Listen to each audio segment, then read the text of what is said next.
नमस्कार दोस्तों, मैं आज फिर से हाजिर हूँ अपने वायदे के मुताबिक सेल डिवीज़न पार्ट 2 लेके। ये वीडियो सीमित संसाधन से बना है और पिछली वीडियो में जो आप लोगों ने कमेंट करके जो बताया था कि क्या कमी रह गई है, उसको जहाँ तक हुआ है मैंने इसमें सुधार करने का प्रयास किया है। और इस वीडियो में मैं आपको सेल साइकिल और साथ ही माइटोसिस फुल डिटेल में कवर करने का कोशिश कर रहा हूँ। मेरा प्रयास कैसा रहा आप लोग बताएंगे। और इस वीडियो में मैं कोशिश करता हूँ कि ज़्यादा से ज़्यादा जो है डायग्राम को शामिल कर पाऊँ ताकि आप लोगों को समझने में सुविधा हो। और यदि आप लोगों को कोई भी परेशानी हो तो आप लोग कमेंट करके भी क्वेश्चन कर सकते हैं, मैं उसको जवाब दूँगा। आप लोगों को जो भी सुविधा दी जा सकती है मेरी तरफ से मिलेगी। तो आइए शुरू करते हैं। सबसे पहले हम लोग कोशिका चक्र को समझने का प्रयास करते हैं। कोशिका चक्र एरा,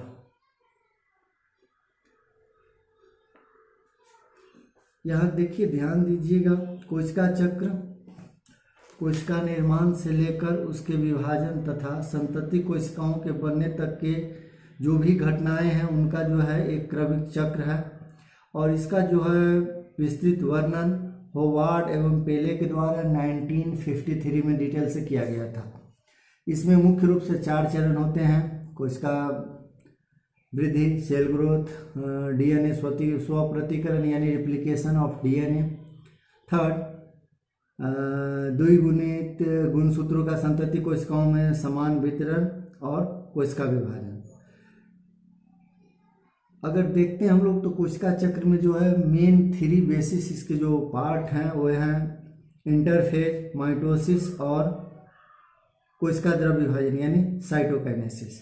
तो सबसे पहले आइए हम लोग कंट्रोल ऑफ सेल साइकिल में देखते हैं। तो सेल साइकिल के कंट्रोल का प्रोसेस का अध्ययन पोर्टुराव और रॉबर्ट जॉनसन के द्वारा 1970 में किया गया था। इसमें 2 चरण मेन होते हैं: G1 से S अवस्था के बीच परिवर्तन का समय तथा G2 से M अवस्था के बीच परिवर्तन का समय।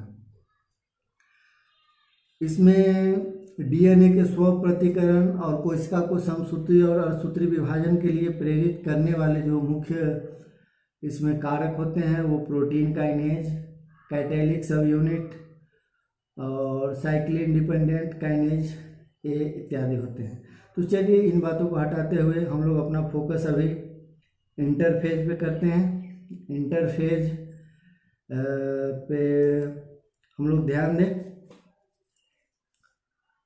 देखिए, वास्तव में जो 2 क्रमिक कोशिका विभाजन के बीच की जो प्रवस्था होती है उसी को हम लोग अंतरावस्था यानी इंटरफेज कहते हैं। देखने में इसमें कोशिका निष्क्रिय यानी इनएक्टिव दिखती रहती है, इसीलिए इसे रेस्टिंग स्टेज भी कहा जाता है।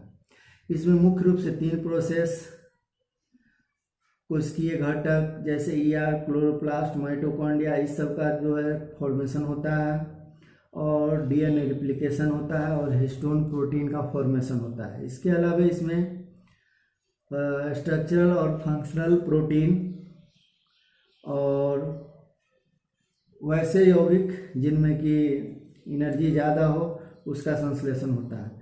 और अंतरावस्था में कोशिका में मौजूद डीएनए की मात्रा दोगुनी हो जाती है। साथ ही यहाँ ध्यान देंगे कि कोशिका चक्र में अंतरावस्था की अवधि जो होती है वो सबसे लंबी होती है। अब इसमें हम लोग आते हैं, पहला जो है इसका मेन G1 अवस्था। इसको G1 स्टेज या फर्स्ट ग्रोथ और फर्स्ट गैप पीरियड भी बोला जाता है। यह समसूत्री विभाजन और डीएनए के प्रतिकरण के बीच की अवस्था होती है। G1 अवस्था अंतरावस्था यानी इंटरफेज की सबसे लंबी प्रावस्था होती है। इसमें कोशिका चक्र आगे की तरफ बढ़ता है। यदि कोशिका G1 अवस्था से बाहर आकर कोई सेंट स्टेज में आ जाए तो इसे G0 अवस्था भी कहा जाता है। साथ ही इसमें कई सारे रेस्ट्रिक्शन पॉइंट होते हैं। जो रेस्ट्रिक्शन पॉइंट जगह जगह जो डीएनए रिप्लिकेट हुआ है उसको चेक किया जाता है और वहाँ से सही पाने पर फिर कोशिका अगले चरण में विभाजन के लिए प्रवेश करती है। आप चित्र में देख पा रहे होंगे यहाँ। उसके बाद सेकेंड है एस अवस्था। इस अवस्था में डीएनए रिप्लिकेशन होता है और एस अवस्था में गुणसूत्रों की डीएनए मात्रा दुगुनी हो जाती है। आमतौर पर इस अवस्था में प्रवेश करने के बाद कोशिका बिना किसी रुकावट के समसूत्री विभाजन में विभाजित हो जाती है। उसके बाद थर्ड G2 अवस्था, जिसको आप सेकेंड ग्रोथ या सेकेंड गैप पीरियड भी कहते हैं। इसमें स्पिंडल फाइबर के लिए जो जरूरी प्रोटीन है उसका संश्लेषण होता है। इसके अलावा क्लोरोप्लास्ट और माइटोकॉन्ड्रिया विभाजित होते हैं, साथ ही सेंट्रियोल और अन्य सेल ऑर्गेनेल्स डबल हो जाते हैं। अब यहाँ लास्टली हम लोग एक बार फिर से देख लेते हैं कि सेल साइकिल में जनरल कंप्लीट होने में आपको 24 घंटे जो है लग जाते हैं। यहाँ जीवन फेज जो होता है अकेले 12 घंटे यानी 50% का होता है। उसके बाद एस फेज 6 से 8 घंटे का जो 25 से 33% होता है कुल सेल साइकिल का। फिर उसके बाद आता है G2 फेज जो 3 से 4 घंटे का होता है, कुल का 12 से 16% का। फिर उसके बाद आता है लास्टली माइटोटिक फेज जो 1 आवर्स यानी 1 घंटे का होता है और कुल का 4% होता है। तो समय भी हम देख सकते हैं, इसको डिवाइड किया गया है प्री डीएनए सिंथेसिस जिसमें G1 फेज आता है, डीएनए सिंथेसिस एस फेज, नाम से ये स्पष्ट है सिंथेसिस फेज, और उसके बाद पोस्ट डीएनए सिंथेसिस यानी G2 फेज। इस इतना सब पूरा होने के बाद कोशिका फिर कहाँ चली जाती है, एम फेज में। और एम फेज में जाने पर फिर कई सारे उसके सब फेज हैं जिससे पूरे होते हुए कोशिका आगे की तरफ बढ़ती है। तो आइए सबसे पहले थोड़ा सा माइटोसिस पे हम लोग ध्यान दे दें कि माइटोसिस वास्तव में सोमैटिक सेल जो हमारे शरीर में कायिक कोशिकाएं हैं या किसी जीव के शरीर में कायिक कोशिकाएं हैं उसमें होती है। इस माइटोसिस शब्द का प्रयोग सबसे पहले वाल्टर फ्लेमिंग के द्वारा 1882 में किया गया हुआ था। इस समसूत्री विभाजन में कोशिकाओं की संख्या में वृद्धि होती है लेकिन उनके गुणसूत्र हमेशा समान रहते हैं। आमतौर पर प्याज और गेहूं का रूट टिप्स माइटोसिस के स्टडी के लिए प्रयोग किया जाता है और उसे सबसे अच्छा माना भी जाता है। अब प्रोसेस ऑफ माइटोसिस में हम लोग आते हैं। इसमें इसको प्रोसेस ऑफ माइटोसिस को मुख्य रूप से 6 जो प्रवस्थाएं हैं उनमें बांटा गया है, जिसमें प्रोफेज, प्रीमेटाफेज, मेटाफेज, एनाफेज, टीलोफेज और साइटोकाइनेसिस आते हैं। तो सबसे पहले अब हम लोग प्रोफेज पे अपना ध्यान देंगे। प्रोफेज आप डायग्राम में आप देख सकते हैं। प्रोफेज का डायग्राम यहाँ स्क्रीन पे आपके दिख रहा होगा। यह माइटोसिस की सबसे लंबी अवस्था होती है। इसमें केंद्रक गोल हो जाता है, कोशिका द्रव की विस्कोसिटी बढ़ जाती है और गुणसूत्र पतला तंतु के जाल के रूप में प्रकट हो जाता है। उसके बाद फिर आप ध्यान दीजिए प्रोमेटाफेज है। प्रोमेटाफेज में इसमें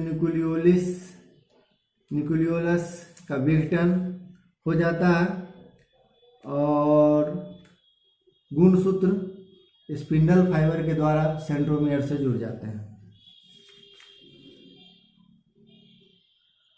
उसके बाद फिर आता है मेटाफेज। मेटाफेज में सभी गुणसूत्र जो होते हैं इक्वेटोरियल लाइन पर व्यवस्थित हो जाते हैं और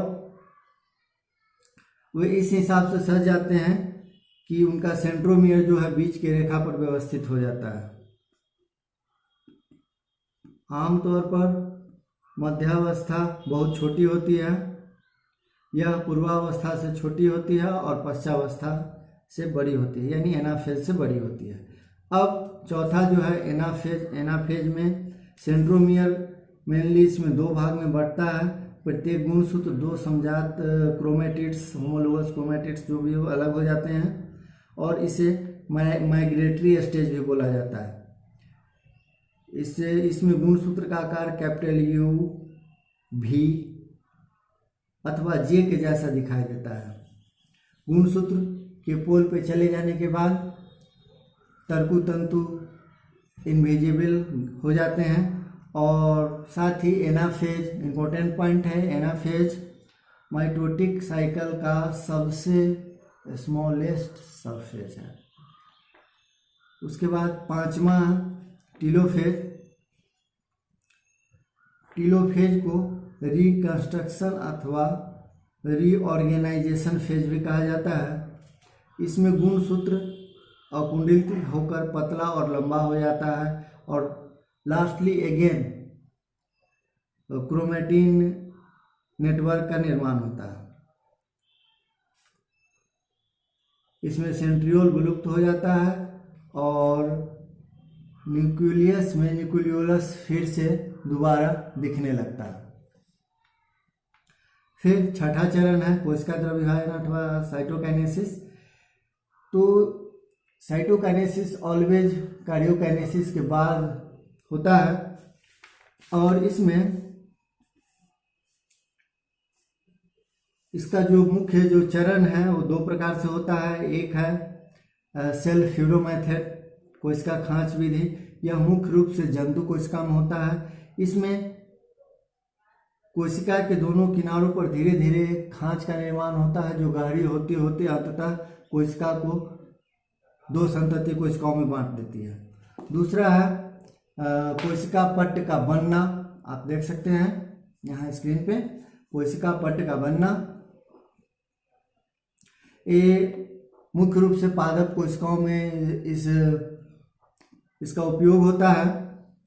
इसमें कोशिका के मध्य में एक पट्ट का निर्माण होता है, सेल प्लेट का निर्माण होता है जो धीरे धीरे बढ़ती हुई कोशिका को दो भागों में विभाजित कर देती है। अब फाइनली हम लोग डिस्कस करते हैं सिग्निफिकेंस ऑफ माइटोसिस पे। तो वीडियो काफ़ी ऐसे भी लंबी हो चुकी है, मैं जल्दी जल्दी कवर करने का कोशिश कर रहा हूँ। तो सिग्निफिकेंस ऑफ माइटोसिस में first genetic stability. Cell division का ये मेथड जो है जीवों में जेनेटिक स्टेबिलिटी बनाए हुए रखता है, जिस वजह से मातृ कोशिका से बनी हुई, पेरेंट सेल से बनी हुई जो भी डॉटर सेल्स होते हैं वो सभी आनुवांशिक लक्षणों में अपने पेरेंट सेल के समान होते हैं। सेकेंड, यदि मेन पॉइंट हम देखें तो आता है ग्रोथ। सभी जीव के सोमैटिक सेल में ओनली माइटोटिक डिवीजन होता है और इसी के फलस्वरूप सभी जीव वृद्धि करते हैं। हमारे कोशिका के रिपेयरिंग, रीजनरेशन, रिप्लेसमेंट, ये सारे के सारे जो भी वर्क हैं वो माइटोसिस के द्वारा ही किए जाते हैं। इन सब के अलावा थर्ड जो मेन पॉइंट आ रहा है सामने वो है एसेक्सुअल रिप्रोडक्शन। अनेक सारे प्लांट्स और एनिमल्स हम जानते हैं कि जो एसेक्सुअल रिप्रोडक्शन करते हैं, तो उनके लिए माइटोसिस काफ़ी ज़्यादा काम का है। माइटोसिस के थ्रू ही वो एसेक्सुअल रिप्रोडक्शन कर पाते हैं। तो उम्मीद करता हूँ आपको ये वीडियो अच्छा लगा। मैंने कोशिश किया है कि सारे मेन पॉइंट को कवर करो। वीडियो कैसा लगा आखिर तो आप ही लोग बताएंगे। आपके सलाह और सुझाव आमंत्रित हैं, मैं उनका स्वागत करूंगा और आप लोग अपने सलाह सुझाव ज़रूर भेजेंगे। साथ ही इसका जो थर्ड पार्ट है, पार्ट थर्ड मियोसिस के ऊपर, वो वीडियो भी मैं जल्दी ही ला रहा हूँ और आप लोग सब्सक्राइब करेंगे, लाइक कर देंगे। धन्यवाद।